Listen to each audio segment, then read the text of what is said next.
What's going on YouTube? It's your host Bruce GNT, and for this video we're back again with New York, talking about the congestion pricing, but this time we're going to be with Governor Hochul, and we're going to kind of critique her a little bit. And we have quite a few people talking about how they feel towards her and the whole congestion pricing, and yeah, we're going to talk about that for like a little bit. But before we get into the video, I just want to say yeah, a lot of people are not happy with this, obviously, because it's making a lot of things expensive, because a lot of businesses are being affected, because now a lot of people are making the choice, okay, the people that are working in the city, because they're just saying, you know what, I gotta go in the city anyway, so I'm just gonna go there and do what I gotta do, and then I gotta dip. But the people that just go there on like a daily basis because, you know what, hey, I want to take a trip to the city, they're deciding now, you know what, I don't really need to go to the city that much. So now a lot of businesses are saying, I'm seeing a whole lot less business as opposed to what I was seeing before. So now people are kind of going, okay, this congestion thing is kind of messing with my business, it's messing with my bottom line, and I don't like that. She's coming under a lot of scrutiny right now, and a lot of people are not really favoring her. I mean, they kind of weren't anyway, but now it's a whole lot more. So without further ado. All right, you're doing the reverse commute here on Long Island that some people do, and we want to talk about congestion pricing. Sure. Have you been able to see data so far? Has there been an impact on congestion and on ridership here on the railroad? Ridership is up, and also ridership on the buses in the city are up, which the express buses, which is good. But it is far too early to draw conclusions. I mean, that is a very unscientific sampling, and we're hearing a lot of anecdotal evidence, but I really don't want to talk about the results yet because we need much more data collection. This was a holiday week, week after holidays, we had some snow, so I just want to make sure that we're getting the true picture of what the impact is, and so we're not there yet. What do you think the impact will be specifically for Long Islanders? Well, right now, the vast majority of Long Islanders who work in the central business district in Manhattan already know the best way to get into the city. If you're a Suffolk County resident, 75% of you already take this train.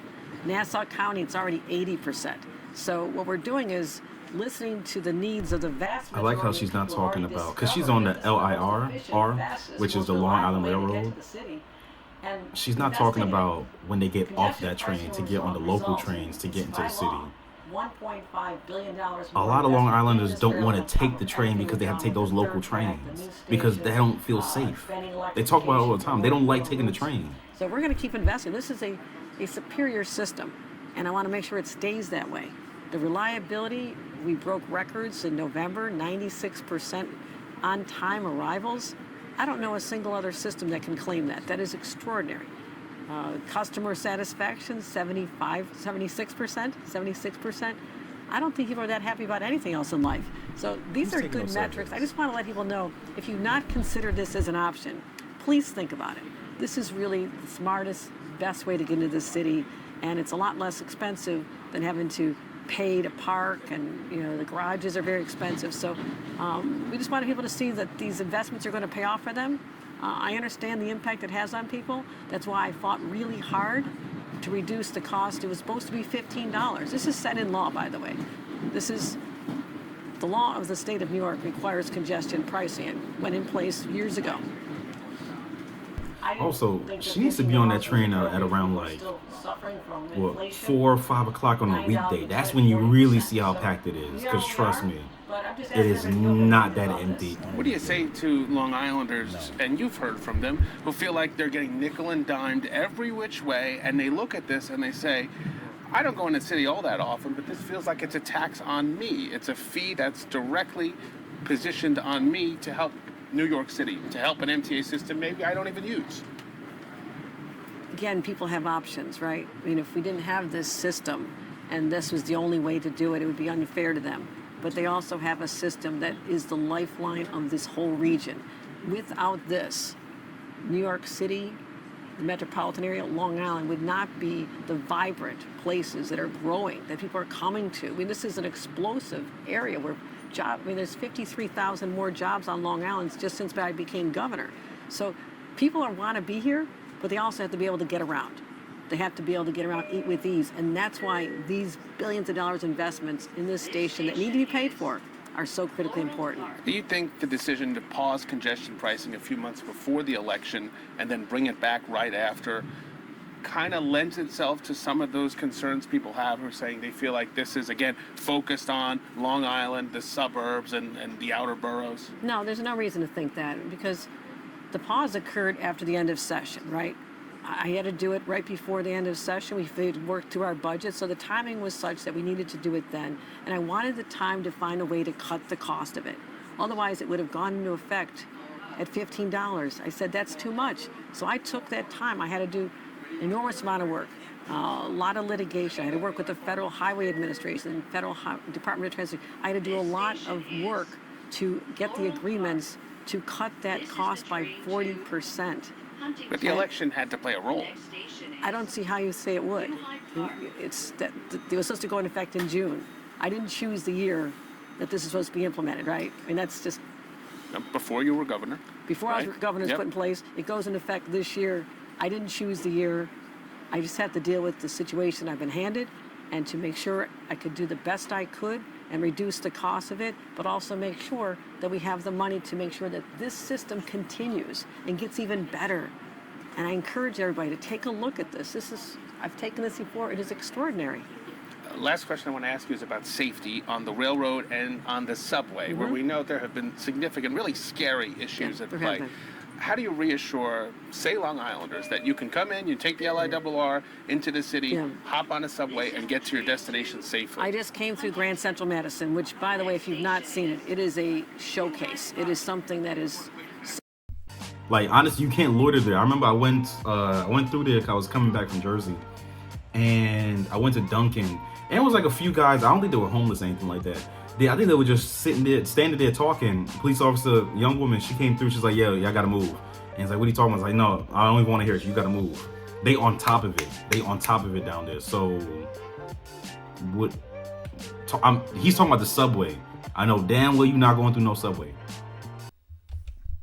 so visibly beautiful and attractive. It's full of light and energy, and people walking through there. They're seeing National Guard members that I put in there. They're seeing MTA police standing there. They're seeing That's Grand Central. The There's subway. a huge infusion of law enforcement into the subways. But one thing that I did that I'm really proud because it's working, I committed that every single subway train would have a camera in it. Every single one. So if someone commits a crime, they will be Old caught. girl That's got set on fire, though. catching so many of the perpetrators. Eventually, it's going to become a deterrent. You're going to do something, it's a deterrent. So those high-profile, scary cases, they're real. They hit you right here. But a lot of it has to do with mental health. And I'm also putting in my budget and my state of the state next week, changing the state laws. So the support teams that we have can have people who are dealing with a severe mental health crisis, not able to take care of themselves, removed to go to a hospital, get compassionate care, and not be cycled out the next day the way they are.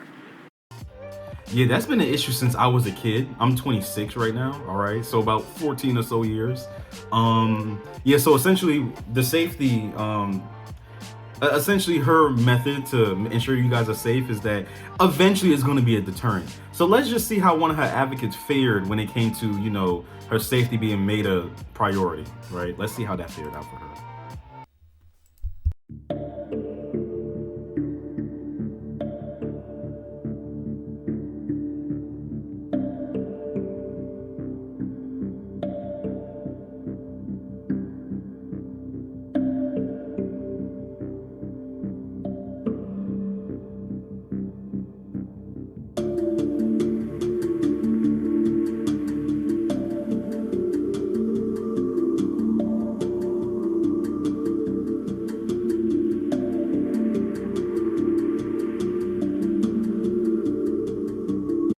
Look at this nonsense. Improve air quality, incentivize the use of public transportation, reducing traffic congestion. Improve air quality. Do you not know how many cars you have to get off the road to improve the air quality in New York? Because it's not just the cars, you goddamn moron. Go to New York, you're gonna see exactly what pollutes the air. It's not just cars. It's not. It's really not. It's so much that pollutes the air in New York. So much. It is a lot. It's not just cars. Legitimate, it's not. Though, like, No disrespect, but I guarantee you it's a whole lot of transplants that are moving there talking about it's gonna help the pollution if you stop. No, it's not. It's not. A lot needs to be done to help that. Trust me. Trust me. And I'm not in. Thank God she's okay. I'm not saying that she deserved any of that. No one deserves that, you know. But her reasoning for why she wanted to no, it's not gonna help. Trust me, it's not. There's a whole lot that needs to be done.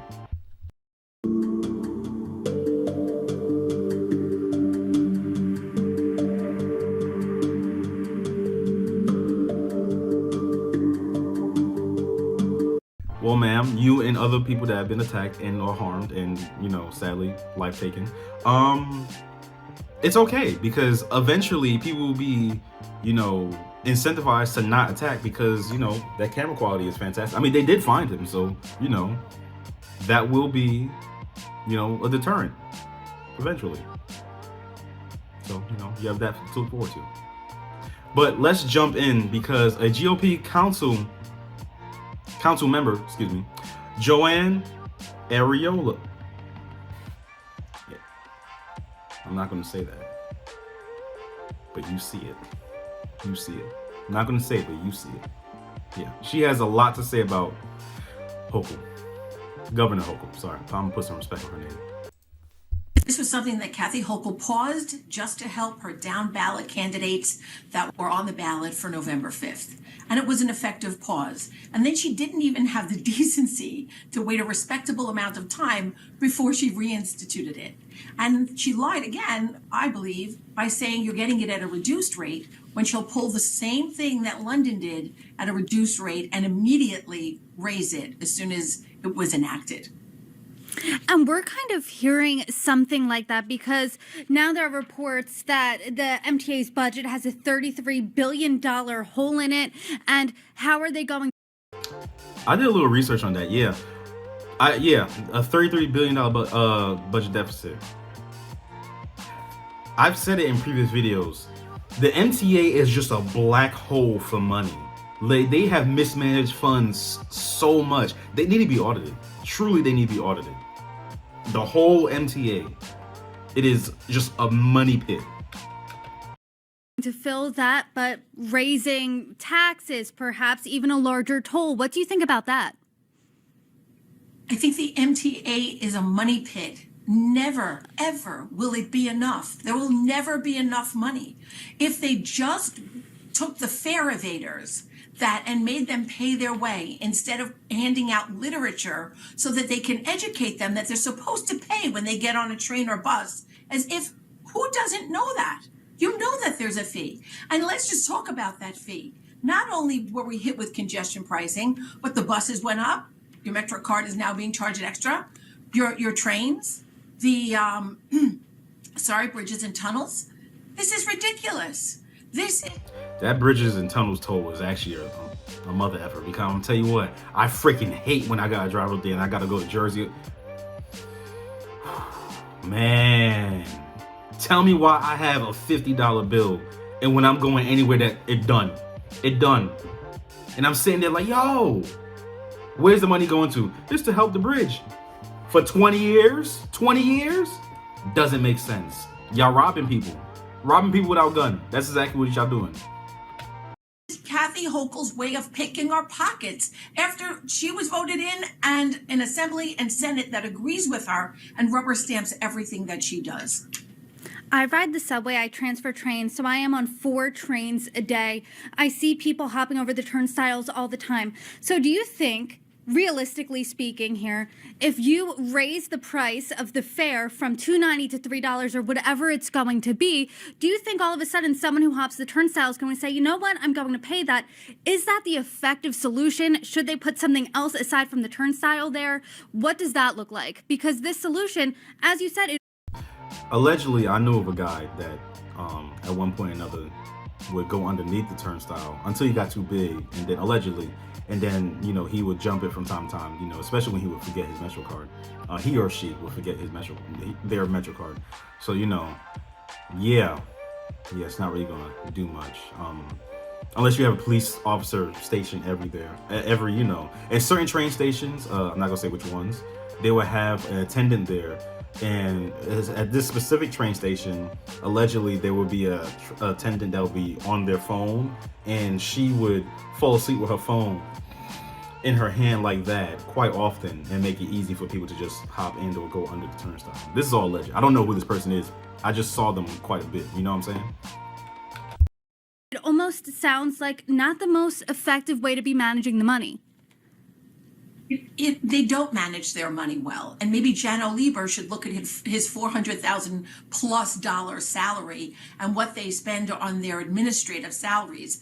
And when we talk about fare evaders, if it were a penny to get onto a train or bus, they're not going to pay. This is what they're doing. They evade the fares. What we need is true enforcement so that they know that they're going to be arrested for fare evasion. It is against the law. Instead, we're just once again playing pat a cake with criminals that are recidivists and costing the taxpayers money on top of money. And who's really paying for it? I used to say the middle class, but you know what it is now? The working class poor. I want to talk about the money because the MTA's 5-year capital improvement plan budget has a $33 billion hole in it. Its 2025 operating budget is $19.9 billion. So you don't think throwing any amount of money, that's going to fix it. You think that they have a money management problem. What's the solution here? Because you don't think congestion pricing is it. Congestion pricing is not it. Congestion pricing is just burdensome to first responders, to municipal workers. All it is a Band-Aid. That's all it is. It's just a Band-Aid. It's not going to solve anything. It's going to make the MTA feel like, oh yeah, we're actually giving like a small percentage, less than 10% of like less vehicles on the road. That's really all it's going to do. To anyone who owns a business in Manhattan, to any of us who have to go into Manhattan in order to do our jobs.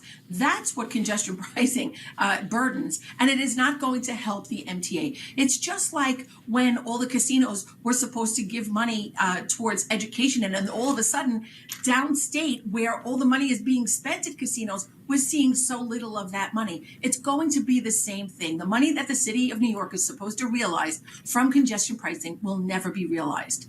So for this last video, we're going to go over, like I said in the beginning of the video, how this congestion pricing is affecting not just the people, but the businesses themselves, and they're not liking it. So let's jump right in. And it's not just the 5 boroughs. People all over the tri-state are being impacted. Tonight, Fox 8 Jody Goldberg shows us what the new toll means for several businesses on Long Island. Ben Jackson doesn't have many options. I have to be able to work wherever my clients need me. I have to earn a living. The president of Ben's General Contracting has customers on Long Island, but many of his projects cross into Manhattan, and charging for estimates in the congestion pricing zone to cut some costs would likely cause clients to go with competitors. Now I'm making less because I'm working in those areas. My supplies are going to cost me more. My subcontractor is going to cost me more because they have to drive in. So it's not a simple $13.50 a day for me. It's, you know, it could amount to quite a bit of money. Congestion pricing is hitting us hard here on Long Island, too. Whether you drive to work or do business in the city, using mass transit isn't always an option. Deliveries are on trucks. They can't go on a train. Anybody in the field has to have a truck with tools and ladders and scaffolds. And walking with pickles on the platform isn't ideal either. Robert Schaefer, president of Divine Brine Foods, sells on average 2,000 pounds of what he calls his prized pickles at markets, stores, and restaurants each week. We deliver about 2 to 3 days in the city, and then I don't like pickles, but I've seen his stuff. I heard it's good. Add to it what businesses already pay in tolls, gas, and parking. It's coming in from every angle. Robert has reservations about what's to come. I just think this is the beginning, you know, where they're really going to start to jack it up. I hope I'm wrong. The congestion pricing controversy that's putting people in a real pickle. On Long Island, Jody Goldberg, Fox 5 News.